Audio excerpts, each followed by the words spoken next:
I learned early that in my family, appearances were everything, and truth was optional. From the outside, we looked perfect. Our house in the suburbs was always spotless, the lawn trimmed like a golf course, the holiday cards staged with matching sweaters and wide smiles. My mother Laura ran the show. She could host a dinner party with the grace of a politician and never let her lipstick smudge.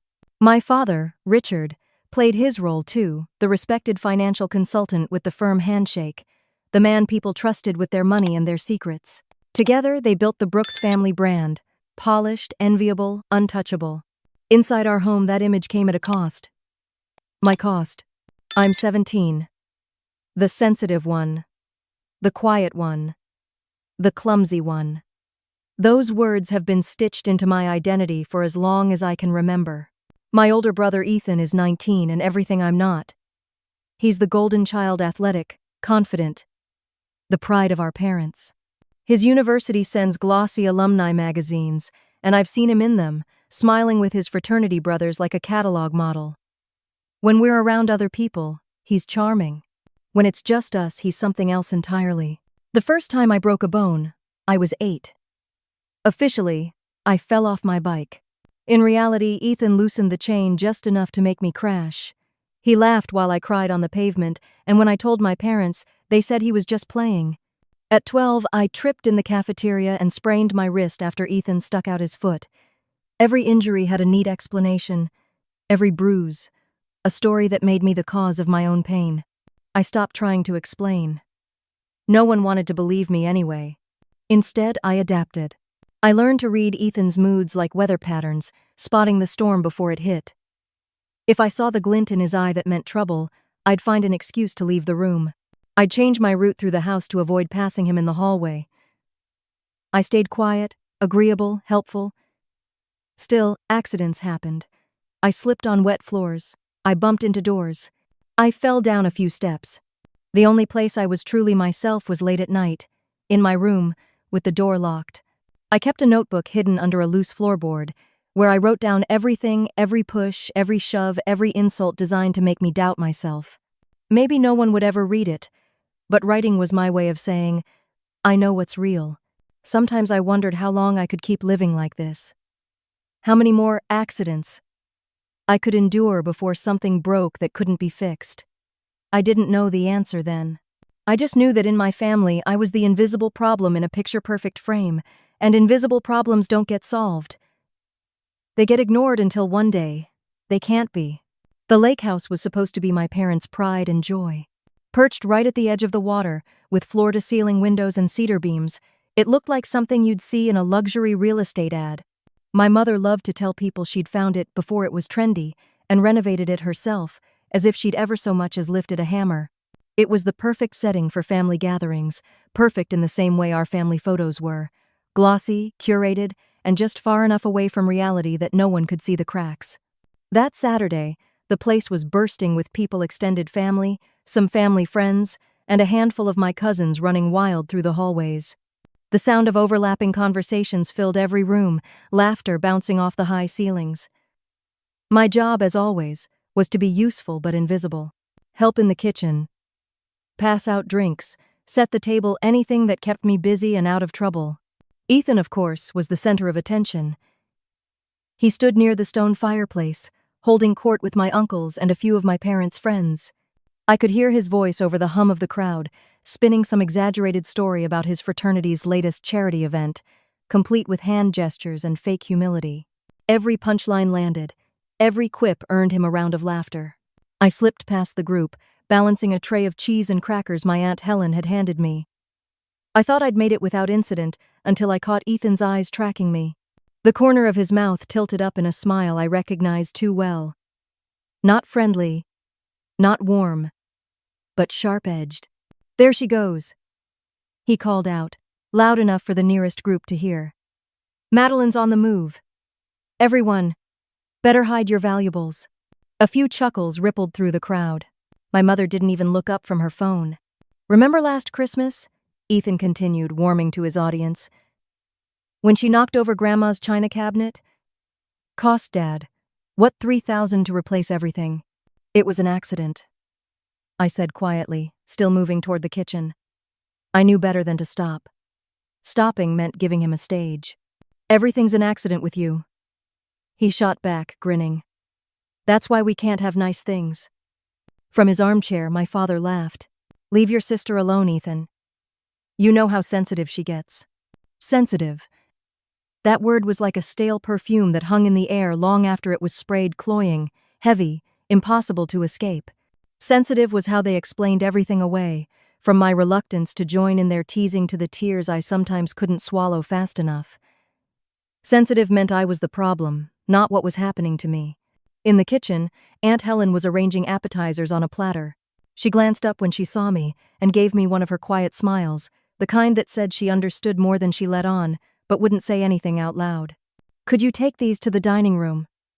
She asked gently, handing me the platter. Sure, I said, grateful for the excuse to keep moving.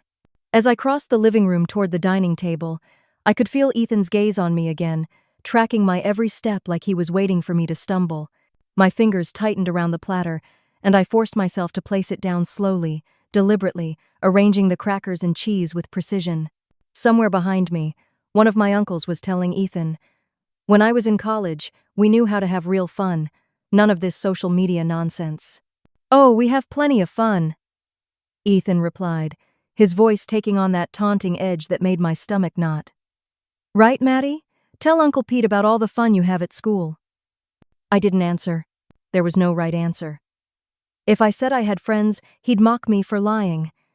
If I admitted I mostly kept to myself, he'd call me a loser in front of everyone. "She doesn't really do the social thing," Ethan answered for me.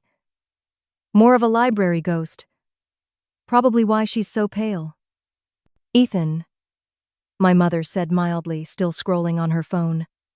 "Be nice to your sister." But there was no warning in her voice. There never was. The afternoon dragged on. We played board games, and I participated just enough to avoid attention, but Ethan kept finding ways to jab at me. When I won a round of Trivial Pursuit, he accused me of cheating. When I excused myself to use the bathroom, he commented to the room about how I always ran away when things got competitive. By early evening, the adults had been drinking since lunch. My younger cousins were getting cranky, and the air in the lake house felt heavier, like a storm was waiting to break. I saw my chance to disappear when a particularly heated game of Monopoly had everyone's attention. I stood quietly, making my way toward the staircase. Ethan had just bankrupted our cousin Ryan and was soaking up the laughter like sunlight. I thought I'd made it unnoticed. "Where are you going?" His voice cut through the noise. "Just upstairs for a minute," I said, already halfway to the landing. "Running away again?" He was on his feet now, following me. Typical Maddie can't handle a little competition. "I'm just tired, Ethan." "You're always tired. Or sick. Or something." His footsteps closed in behind me as I reached the top of the stairs. It's pathetic. I tried to pass him, but he stepped in front of me, blocking the hallway. "Move," I said, keeping my voice even. "Or what?" His grin widened, but there was nothing playful in his eyes. "I'm protecting the kingdom from the dragon. You can't pass." Oh, it was a stupid game we'd played as kids, but now his voice was low and deliberate, his shoulders squared to fill the space. "Ethan, please," I said, trying to duck under his arm. That's when it happened, his hands on my shoulders, a sudden shove that sent me lurching backward. It wasn't a gentle push. It was forceful enough that my heel caught the edge of the step, and I was falling before I had time to scream. The world-blurred wooden steps slamming into my back, my head snapping forward, my legs twisting beneath me. There was a sickening crack, and then I was lying at the bottom of the staircase, staring up at the ceiling beams I'd been avoiding all day. For a moment, I couldn't breathe. Then I realized I couldn't move either. What happened? My mother's voice came from the top of the stairs, sharp with annoyance. "She fell," Ethan said quickly. "She just fell." Ugh. I tried to speak to say that wasn't what happened, but all I could manage was a whisper. "I can't move my legs." "For God's sake," my father said from above. "Get up, Madeline. You're making a scene." "I can't," I repeated, panic clawing up my throat. "Stop being dramatic," my mother snapped, clicking down the stairs in her heels. "She needs a hospital." Aunt Helen's voice broke through, firm and close. "She needs to stop the theatrics," my father countered. "She's fine." "Oh." The argument swirled above me, faces crowding my vision, some concerned, most just uncomfortable. I was the problem again, the disruption to the perfect picture. And as the numbness spread up my spine, I realized no one here was going to save me. No one except maybe Aunt Helen. Lying at the bottom of the stairs, I felt like the world had gone quiet. The laughter, the music, the clinking of glasses from the dining room, it all faded, replaced by the sharp, metallic taste of fear in my mouth. My back throbbed in a way that didn't feel like normal pain. It was deep, wrong, and getting worse by the second. I tried to move my legs, but they wouldn't respond. It was like my brain was sending a signal that my body refused to hear. What happened? My mother's voice came from above, clipped and impatient. "She fell," Ethan said quickly, already crafting the narrative. "She just fell." It was a script we'd both played before. He'd say it was an accident. I'd try to protest, but my words would get drowned out in a wave of excuses. Tonight, though, my voice was barely a whisper. He pushed me. "Madeline, get up." My father's voice boomed from the top of the stairs. "You're making a scene." "I can't," I said, panic rising in my chest. "Stop being dramatic," my mother snapped, stepping carefully down the stairs in her heels. Her perfume floral, expensive hit me before she did. "You've embarrassed yourself enough. Get up." "I can't move my legs," I repeated, and the room seemed to shrink around me. There was a brief silence before my father laughed, the sound sharp and humorless. "She's fine. She's always pulling stunts like this for attention." I turned my head, and there was Ethan at the edge of my vision, his face pale but his voice steady. "It was just a joke," he muttered. Though not to me, he was speaking to them. "I didn't push her that hard." "Huh. So, you did push her?" Aunt Helen's voice cut through from somewhere behind the crowd. "Not like that," Ethan said defensively. "We were just messing around." "She needs a hospital," Helen insisted, moving closer. "She needs to stop being so dramatic," my father countered. "We're not wasting emergency services on a teenager's tantrum." "Richard," Helen said, her voice hardening. "She says she can't move her legs." "She's lying or exaggerating," he said flatly. "She always does this." "Emma." The debate went on above me while I lay still, the wood floor pressing against my shoulder blades, the numbness creeping higher. Someone suggested moving me to the couch, but when they tried, the pain shot through me like lightning and I nearly blacked out. Eventually they just left me there, tossing a blanket over me like I was a broken chair they didn't know where to store. The party didn't stop. From the dining room, I could hear silverware clinking, conversations resuming, as if my being sprawled out on the floor in agony was just an inconvenient backdrop to their evening. I focused on wiggling my toes. Something, anything, but nothing happened. My body felt foreign, unrecognizable. Then a small shadow appeared beside me. Emma, my 8-year-old cousin, knelt down, her big brown eyes wide. "Maddie," she whispered. "Are you really hurt?" "Yes," I whispered back. "Why won't they help you?" I didn't know how to explain to an 8-year-old that sometimes the people who were supposed to protect you were the ones who hurt you, and that everyone else was too scared or too selfish to step in. "Can you stay with me?" I asked instead. Emma nodded and sat cross-legged, slipping her tiny hand into mine. She stayed there, occasionally stroking my hair in a way my own mother never did. From the dining room, I heard my Uncle Mark say, "The girl needs medical attention." "She's fine," my father insisted. "Trust me, I know my daughter." "What she does is lie on floors paralyzed?" Caroline Mark's wife asked, her voice sharp with disbelief. "She's not paralyzed," my mother said sharply. "She's being dramatic. She's always been jealous of Ethan, always trying to get him in trouble." Even an 8-year-old could recognize the lie. I felt Emma's hand squeeze mine. Finally, Caroline's voice rose above the rest. "I'm calling 911. You do that and you're not welcome in this house again?" my father snapped. Fine by me, Caroline shot back. Within 15 minutes, the wail of sirens broke through the night air, and the room that had been buzzing with conversation fell silent. 2 EMTs stepped inside a woman with calm, steady eyes and a man carrying medical gear. Hi there, the woman said, kneeling beside me. I'm Rachel. What's your name? Madeline. Can you tell me what happened? She fell. My mother said quickly. She's clumsy falls all the time. Rachel didn't even glance at her. Madeline. What happened?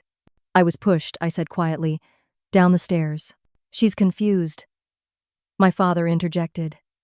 They were just playing around. The male paramedic began examining my legs. Can you feel this? He asked, touching my foot. Number. He and Rachel exchanged a look I didn't understand but knew wasn't good. She needs immediate transport, he said. This is unnecessary, my mother argued. She's just bruised. Rachel stood up, her voice suddenly firm. Ma'am, your daughter is showing signs of a potential spinal injury. She needs a hospital now. She's faking, my father said flatly. The male paramedic carefully lifted the back of my shirt to check my spine. He froze, then called Rachel over. She looked, and her expression hardened. We're transporting now, she said, her voice clipped. And we'll need both parents to come with us for questioning. They strapped me onto a stretcher, immobilizing my neck. The ceiling beams passed above me as they carried me out, but I wasn't looking at them. I was looking at Ethan. He hovered near the doorway, his face tight. Don't say anything stupid, he hissed. It was just a joke. I stared straight at him, my voice clear despite the pain. No, Ethan, it wasn't. The cold night air hit me as they loaded me into the ambulance. Rachel stayed by my side, checking vitals, while the male paramedic radioed ahead. I caught fragments, possible spinal fracture. Multiple contusions. Request police presence at hospital. As the ambulance pulled away from the lake house, I felt something shift inside me, not just my body but my resolve. For years I'd fallen, and no one had caught me. This time, someone had. And maybe, just maybe, the fall would finally force the truth into the open. The hospital lights were so bright they made my eyes ache. Every hallway looked the same: white walls, polished floors, doors with small square windows until I lost track of where we were. The pain meds the EMT had given me in the ambulance made the edges of everything feel soft, almost unreal, but the fear cut through it sharp and clear. My back still screamed every time the stretcher shifted, and the numbness in my legs was a constant heavy weight. Rachel, the EMT, never left my side. You're doing great, Madeline, she said as they wheeled me into a large, sterile room. We're just going to get you into imaging right away. What does that mean? I asked, my voice small. It means we're going to take detailed pictures of your spine and the rest of your body so we can see exactly what's going on, she explained. Her calm tone was like an anchor in the chaos. A nurse in light blue scrubs leaned over me, checking my ID bracelet. We're starting with an MRI, she said. It's loud, but it won't hurt. I'll be right here the whole time.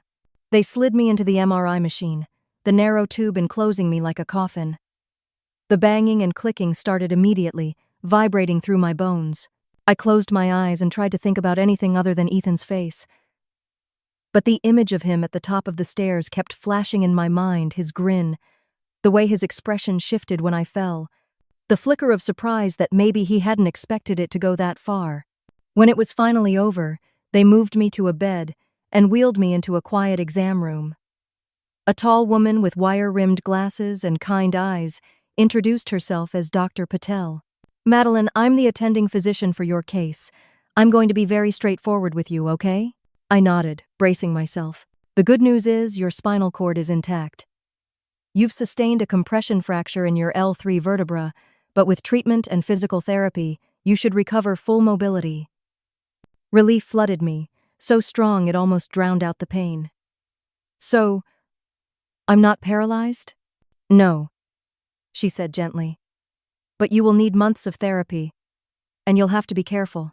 Now, she glanced at a tablet in her hands. The MRI also showed something else. Something concerning. She turned the screen toward me.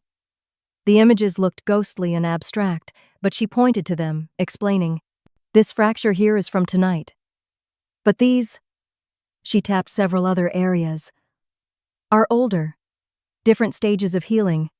This one's maybe 2 months old. This one closer to 6 months." I stared at the screen, my mouth dry. "And this," she continued, pointing to a different image, "is damage to your T7 vertebra that's at least a year old."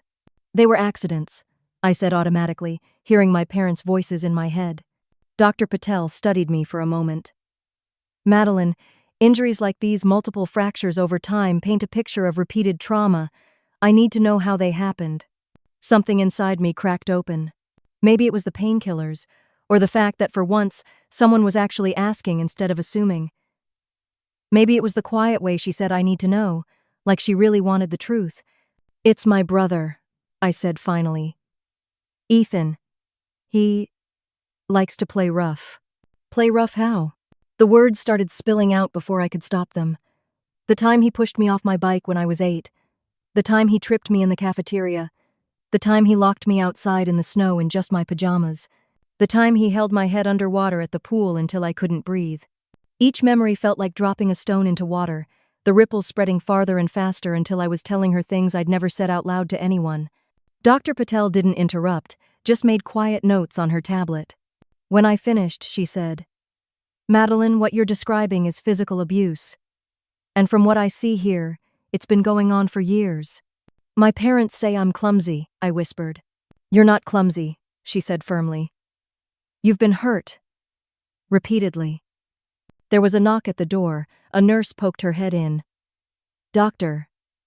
"The parents are insisting on seeing their daughter." "Not yet," Dr. Patel said, her voice turning cool.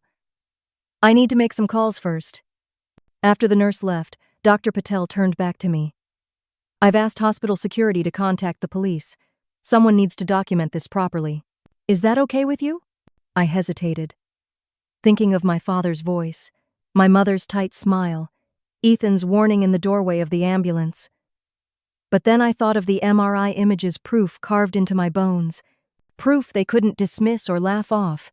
"Yes," I said. The door swung open before Dr. Patel could respond. My parents walked in, my mother's face flushed with anger, my father's jaw tight. "What are you telling them?" my mother demanded. "Mrs. Brooks," Patel said, standing, "I'm going to have to ask you to step out. Your daughter has disclosed abuse. And hospital policy." She fell down the stairs. My father cut in. "If she's saying anything else, she's lying. The medical evidence suggests otherwise," Dr. Patel replied calmly. "Medical evidence?" my mother scoffed. "She's always been clumsy. Tell them, Madeline. Tell them about all your accidents." I looked at her, the weight of every bruise and every dismissal pressing down on me. They weren't accidents.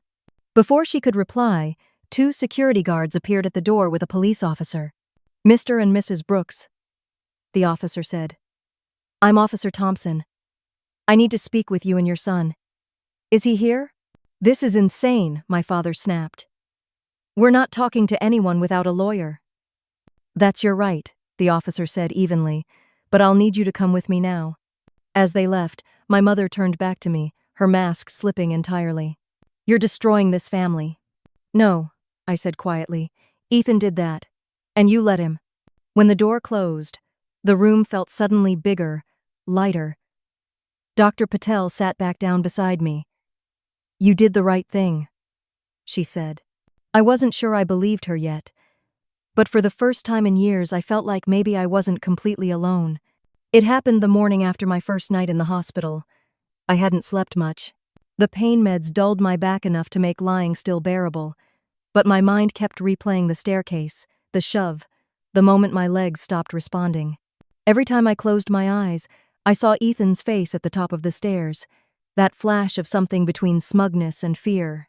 I was half asleep when my phone buzzed on the tray table beside my bed. The nurse had salvaged it from my coat pocket the night before. I squinted at the screen. Caroline Brooks. My Uncle Mark's wife. We weren't especially close. She was one of the few in my extended family who seemed to sense things weren't as perfect as my parents made them look, but she'd never said much. Her text was short. "Check your email. Now." I opened it, and there it was, a video file. For a moment I didn't breathe, my hands shook as I tapped it open. The video was grainy, like it had been recorded quickly without much thought. The angle was slightly crooked, showing part of the living room and the staircase in the background. Caroline's voice was faint in the distance, singing along with my little cousin Emma, who was twirling in front of the camera. And then, behind them, it happened. Ethan stepping in front of me on the landing, me trying to duck under his arm, the shove, the fall. It wasn't perfect. No close-up, no audio of our exchange, but it was clear enough to see his hands connect with my shoulders and the deliberate push that sent me backward. The impact at the bottom of the stairs was just out of frame, but you could hear the sickening thud of my body hitting the steps. Under the video, Caroline had written, "Emma remembered I was recording her. We have proof." My hands clenched around the phone. I'd dreamed about this moment for years, something undeniable, something that couldn't be twisted into clumsy Madeline or overly sensitive Madeline. 15 minutes later, Caroline was in my hospital room, out of breath from rushing. "I've already sent it to the police," she said, holding up her phone. "They're reviewing it now." I didn't know whether to cry or hug her. Why did you record it?" "I didn't," she said. "Not on purpose. I was just filming Emma. Pure luck." Her eyes hardened. "But I'm glad I did." By the afternoon, Officer Thompson was back in my room with another detective. "Madeline," he said, "this video changes things. We'll be upgrading the charge from simple assault to aggravated assault, given the injuries and the evidence." The words landed with a weight I hadn't felt before. Not dread, but something heavier, denser. This was real now, not just whispers between me and a sympathetic doctor. Not just a nurse giving me a sad look. My brother was going to be charged, formally, publicly. Ethan was arrested that evening. I didn't see it happen, but I heard from Caroline that my parents posted his bail within the hour. He was released under strict conditions, no contact with me, no coming within 500 feet of me, and he had to surrender his passport. I wish I could say I was surprised my parents bailed him out, but I wasn't. Still, it stung. That night, my phone lit up again, this time with a number I didn't recognize. I shouldn't have answered, but I did. "You've ruined my life." Ethan's voice snarled through the line. "I hope you're happy." I hung up immediately and told the nurse, who reported it to Officer Thompson.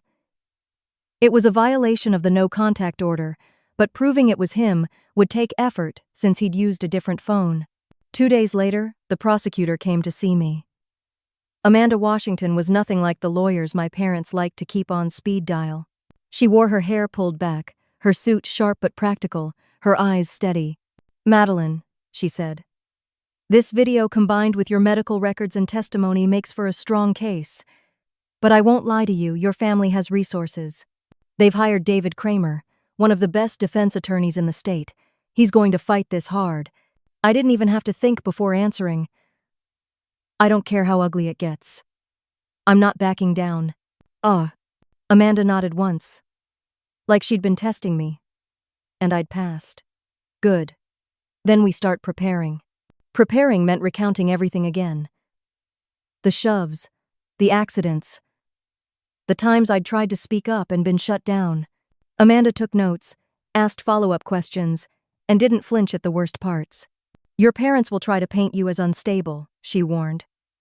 "They'll use every label they've given you, sensitive, dramatic, clumsy, and they'll lean on your history of anxiety.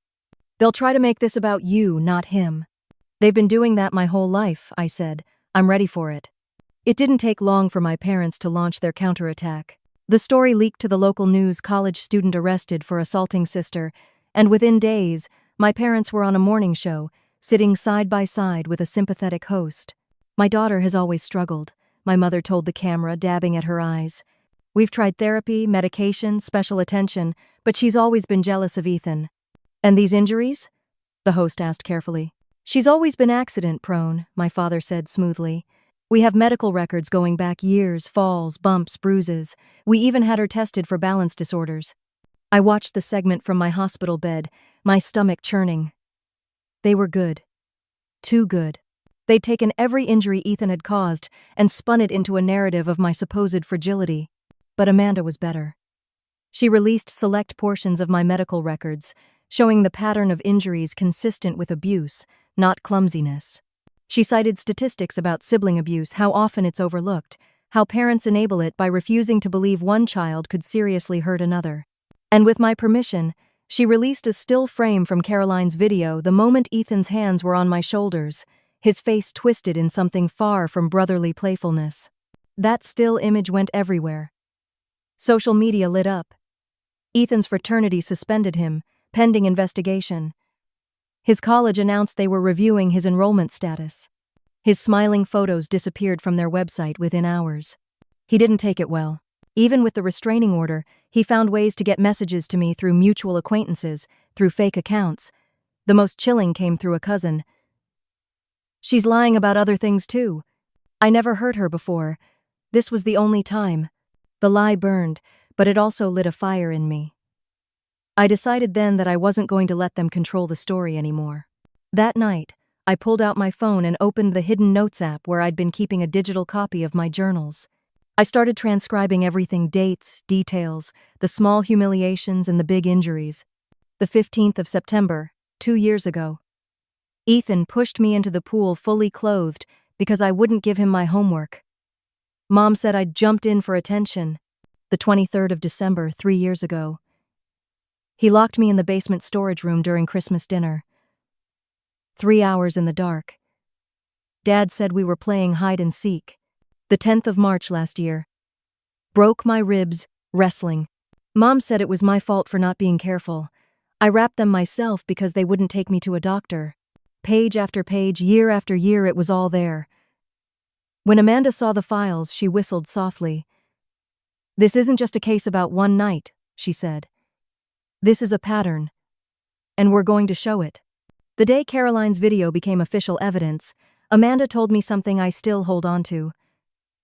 "Most cases like yours fall apart because it's your word against theirs. But now, we have your word, your medical history, your journals, and that video. That's not just a case, Madeline. That's the truth on record." For the first time in a long time, I believed her. The courtroom was smaller than I'd imagined. I'd pictured something cavernous, with high ceilings and rows of benches like in a television drama. Instead, it felt cramped. Almost intimate, just a handful of pew-like benches for spectators, the judge's bench at the far end, and the 2 tables where we'd sit. That should have made it less intimidating, but as I walked in on the first day of trial, cane in hand, every step felt heavy. Ethan sat at the defense table, wearing a tailored suit that couldn't hide how much weight he'd lost.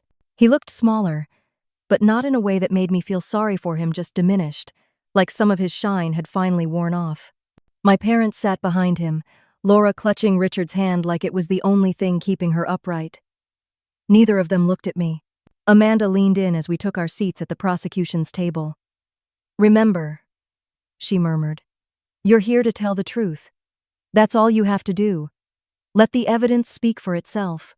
When they called me to the witness stand, my palms were slick with sweat. I took the oath, my voice steadier than I expected, and sat down. The clerk asked me to state my name for the record. Madeline Grace Brooks. Amanda started with the questions we'd practiced for weeks. She asked about my relationship with Ethan, about our childhood, about the accidents that had dotted my medical history like warning lights no one wanted to see. I told the court about the bike chain, the cafeteria trip, the winter night locked outside in pajamas. I told them about the shove at the lake house, the fall, the moment I realized my legs wouldn't move. Every time I glanced at the jury, I tried to read their faces. Some looked horrified, others scribbled notes furiously. One woman kept glancing at Ethan like she couldn't quite believe the clean-cut college kid in front of her could do what I was describing. Then came the video. Amanda played it on the large screen set up for evidence display. It wasn't high quality, but the shove was clear: the set of his shoulders, the push, the way my body pitched backward. The audio caught the thud of my fall. I looked at the jury again. No one was writing now. They were all staring at the screen. When Amanda finished, it was David Kramer's turn. The defense attorney's voice was smooth, practiced. "Miss Brooks," he began, "you've been in therapy for depression and anxiety, correct?" "Yes," I said. "Because being abused is depressing." He didn't flinch. "And yet, in all your therapy sessions, you never reported that your brother was abusing you?" "I told my parents multiple times. They didn't believe me." Or perhaps these incidents didn't happen the way you remember them," he suggested. "The MRI doesn't lie, Mr. Kramer," I said evenly. "Neither does the video." He tried to poke holes in my journals, suggesting they were creative writing exercises. He hinted that I was jealous of Ethan's success, that I had a pattern of seeking attention. But after everything I'd been through, I wasn't going to let him shake me. When I stepped down from the witness stand, my legs trembled not from weakness but from adrenaline. I'd told the truth. Now it was up to the jury to see it. The prosecution's case kept building. They brought in medical experts to explain how my injuries matched a pattern of long-term abuse. They called Sarah Mitchell from Child Protective Services, who testified about the family dynamics she'd observed, the way my parents minimized everything and shifted blame onto me. Then Amanda called a name I didn't recognize. The prosecution calls Madison Wells. A young woman walked to the stand, her posture stiff, her eyes locked on Ethan.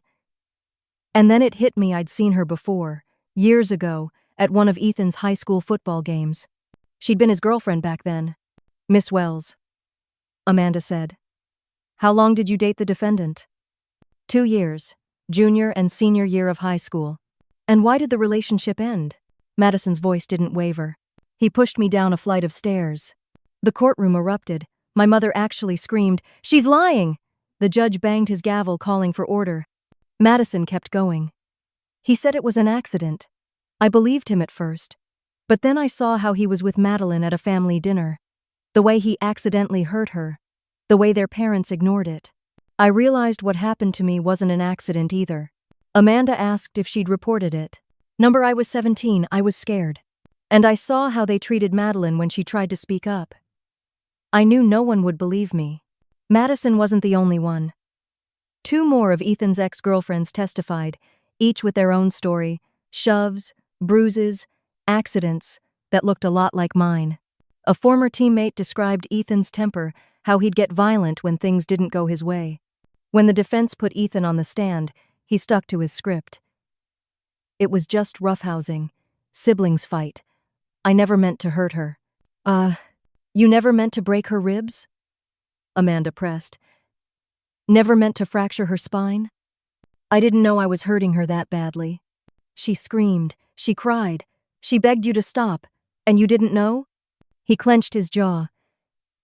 "She's always been dramatic. Like Madison Wells was dramatic. Like Sarah Chin was dramatic.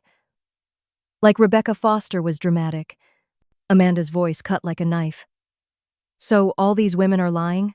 "That's different," he said quickly. "How is it different, Mr. Brooks?" "She knew how to push my buttons," he blurted out, pointing at me. "She wanted me to get in trouble." "So you're saying your 17-year-old sister deserved to have her spine fractured?" "I'm saying she's not innocent in this." That was the moment I knew he'd lost the jury. You could see it in their faces, the shift from doubt to disgust. The defense limped through their closing arguments, leaning hard on the idea that siblings fight and that I was exaggerating. Amanda's closing was the opposite, precise, methodical, and quietly devastating. She ended with the still frame from the video, frozen on Ethan's hands against my shoulders. "Ladies and gentlemen of the jury," she said. "This isn't horseplay. This isn't a misunderstanding. This is an assault, and it is part of a long, deliberate pattern. The evidence is clear. The injuries are real. The only thing left for you to decide is whether you will believe what you've seen with your own eyes." The jury deliberated for less than 3 hours. When they filed back in, I gripped the edge of the prosecution's table so hard my knuckles ached. "On the charge of aggravated assault," the foreperson said, "we find the defendant guilty." My mother gasped. My father's face went rigid. "On the charge of a pattern of abuse," the foreperson continued, "guilty. On the charge of violating a restraining order through third-party contact," she finished, "guilty." Ethan stared straight ahead. jaw clenched, as the judge read the sentence: 2 years in prison, 5 years probation, mandatory registration as a violent offender. My parents were also charged with child neglect and endangerment. They'd get probation and be required to attend parenting classes and therapy, the irony of which wasn't lost on me. As we left the courtroom, my mother brushed past me. "I hope you're happy," she said coldly. "I'm free," I told her. "That's enough." When the gavel came down for the last time, I thought I'd feel a rush of triumph. Instead, I felt something quieter, like the air in my lungs was finally mine again. Ethan was going to prison. My parents had to face consequences for enabling him. And me? I was walking slowly, carefully, with a cane on bad days, but I was walking out of that courthouse with the truth on record. I didn't go back to my parents' house. There was nothing there for me anymore except a locked bedroom and a stack of holiday photos that looked like they belonged to strangers. Aunt Helen had already prepared a room for me in her home. When I arrived, it didn't look like a spare bedroom someone had cleared out last minute, it looked like mine. She'd painted the walls a soft blue, hung curtains with little green leaves, and placed a small desk by the window. "I thought you could use a place to write," she said, setting my bag down. For the first week, I barely left the room. My body was still healing, and my mind was trying to process what had just happened. Some days, the weight of it all pressed down so hard, I stayed under the covers until noon. But Helen never pushed. She'd knock on my door with a cup of tea or a plate of food, leave it on my nightstand, and sit for a few minutes, talking about her garden or the neighbor's new puppy, anything but the trial. Therapy became my anchor. Not the "try it for a few weeks until your parents decide it's making you worse" kind, but real therapy with a counselor who specialized in abuse and trauma. Her name was Dr. Miller, and she had this way of listening, without rushing me, letting silences stretch until I found the courage to fill them. "The goal isn't to erase what happened," she told me one afternoon. "It's to take away the power it still has over you." It was hard work, harder than testifying in court. Some sessions left me raw and exhausted. But slowly, I started to see shifts in myself. The nightmares came less often. The word clumsy stopped echoing in my head every time I tripped over something. I stopped checking every doorway for Ethan's shadow. Physically, I was making progress too. My physical therapist, Marcus, had a way of pushing me just enough. "Most people with your injury take weeks to get here," he'd say as I practiced walking without the cane. I'd grit my teeth and push through the ache, knowing every step was proof I was taking my life back. Not everyone in the family stayed silent. Caroline visited often, sometimes with Emma. Emma would climb onto my bed with her coloring books, completely unbothered by my scars or the cane leaning against the wall. "You look stronger," she told me one day, like she'd been keeping track. "Thanks to you," I said. "You remembered the video?" She shrugged, like it was nothing. But we both knew it wasn't nothing, it was everything. Other relatives kept their distance. I'd hear through Helen that some of them thought I'd taken things too far, that family business shouldn't end up in court. I didn't waste energy on them. If they couldn't see the truth after the trial, they never would. Then came the email from a reporter at the Denver Post. She wanted to write a feature on sibling abuse and had heard about my case. At first, I hesitated. The thought of putting my story out there for strangers to dissect made me queasy. But after talking it over with Amanda and Dr. Miller, I agreed on one condition. My identity would be protected. The article, titled "The Hidden Epidemic: When Siblings Become Abusers," was published a month later. My story was front and center, alongside statistics and expert interviews. The response was overwhelming. My inbox filled with messages from people who had lived through the same thing, some for decades without telling a soul. Parents wrote saying they'd recognized warning signs in their own homes because of what I'd shared. That was the first time I realized my voice could do more than just defend me, it could protect others. Helen helped me set up a small blog where I posted about my recovery, my thoughts on family dynamics, and resources for abuse survivors. It wasn't polished or fancy, but people found it. Slowly, I built a community of readers who understood. In the fall, I started college. Social work, with a minor in creative writing. The first day I stepped onto campus, backpack slung over my shoulder, I felt a pang of disbelief. A year earlier, I'd been lying at the bottom of a staircase, convinced no one would ever believe me. Now, here I was, building a future that belonged entirely to me. I made friends, real ones. Not people who wanted gossip about my case, but classmates who studied with me in the library, dragged me to late-night coffee runs, and texted me dumb memes at 2 a.m. One of them, a girl named Jasmine, noticed the thin white scars on my arm one night. "What happened?" she asked, not judgmental, just curious. "My brother hurt me," I said simply. "But I survived." She didn't push for more. She just nodded and handed me another slice of pizza. That winter, I was invited to speak at a small local conference about domestic and family violence. Standing on that stage, looking out at a room full of advocates, survivors, and social workers, I told my story not as a victim, but as someone who had learned how to rebuild. When I finished, a woman in the audience stood up and said, "I wish I'd had your courage when I was your age." I didn't know how to respond except to thank her, but her words stayed with me. By spring, I could walk without the cane on most days.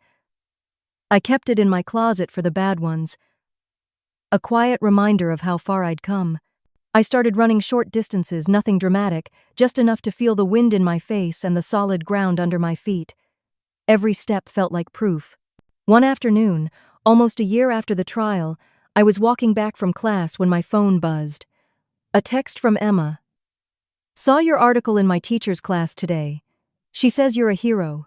I smiled at the screen and typed back, "Not a hero. Just someone who finally told the truth." That night I sat at my desk, the same one Helen had put by the window, and opened my laptop. I thought about writing to Ethan, maybe one final message to close the chapter completely. Something like, "You took 17 years from me, but you won't get another day." Instead, I closed the document without typing a word. I didn't need to send him anything. Silence was my goodbye. My life wasn't perfect. There were still days when the old fear crept in, when a sudden noise behind me made my heart race. But now, I had tools to handle it. I had people who believed me. I had a future I was shaping myself. And maybe most importantly, I had the certainty that the girl at the bottom of the stairs wasn't gone. She'd gotten back up. Slowly. Painfully. But she'd risen. And every step forward was mine. On the anniversary of the fall, I stood at the bottom of a different staircase. The one in my dorm building. Students rushed past me, talking about exams and weekend plans, completely unaware of the storm that date carried for me. I tilted my head back, tracing each step to the top. It was just a staircase. Ordinary. Harmless. But for a moment, I was back at the lake house, feeling the jolt in my back, the terrifying stillness in my legs. Except this time, I wasn't afraid to climb. I took it slow, feeling the steady rhythm of my steps, the weight of my own body carried by legs I'd fought to heal. At the top, I turned and looked down. Just stairs. Nothing more. No monster waiting at the bottom. No shadow looming at the top. Just me. And the proof that I'd survived. Back in my room, my phone buzzed. A message from Emma. "My teacher showed your story in class today. She says you're a hero." I smiled, my fingers hovering over the keyboard before I typed back. "Not a hero. Just someone who finally told the truth. The truth that was the thing I'd been denied for so long." My parents' perfect family story didn't have room for it. Ethan's jokes were protected by it being absent. And I'd learned to bury it so deep I almost believed their version myself. But the MRI, the video, the trial, they'd all dragged the truth into the light, and once it was there, it could never be buried again. I'd thought exposing it would destroy me. Instead, it set me free. There's this question I can't stop asking myself now. How many clumsy kids are out there right now, falling down stairs, tripping in cafeterias, bumping into doors, and no one's asking why? How many are crying for help in plain sight, their voices drowned out by family secrets and perfect facades? If someone had asked me back then, really asked and waited for the answer, maybe things could have been different. But no one did, not until it was almost too late. That's why I keep telling my story.